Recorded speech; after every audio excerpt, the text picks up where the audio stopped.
In 1996, California became the first state to legalize marijuana for medicinal use, followed by Alaska, Nevada, Oregon, and Washington states in 1998.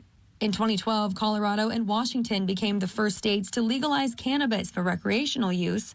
At least 40 states in Washington, D.C. have legalized marijuana for medicinal and/or recreational use. And you could say demand is high. Been busy, to say the least. It's gangbusters for us. It's wonderful. State officials in Missouri announced during the month of February, cannabis sales topped 100 million. It was the first month of legal recreational sales in the state. The National Institute of Health says the word marijuana refers to parts of products derived from the cannabis sativa plant, which contains substantial amounts of tetrahydrocannabinol, or THC. That's the substance primarily responsible for that high feeling a person experiences when partaking. CBD, short for cannabidiol, on the other hand, is most commonly used to treat chronic pain, contains no THC, and is legal in at least 47 states.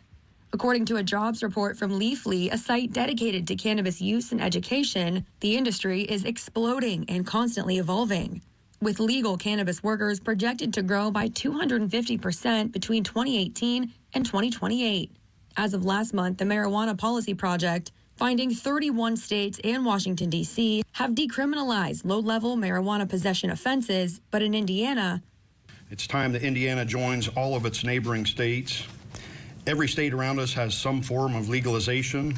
Ohio and Kentucky have medical, and Illinois and Michigan are recreational.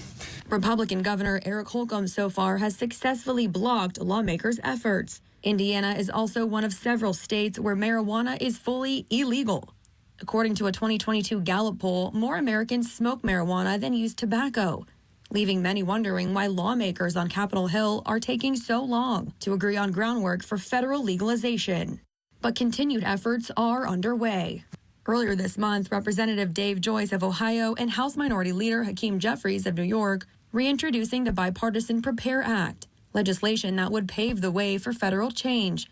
Representative Joyce, who co-chairs the Congressional Cannabis Caucus, writes, with nearly every state adopting its own set of cannabis reforms, an end to federal cannabis prohibition is inevitable. Now is the time for the federal government to respect the will of our constituents and begin the conversation on fair and effective cannabis regulation. In recent years, at least 2 bills to federally regulate and legalize marijuana have failed to clear both chambers.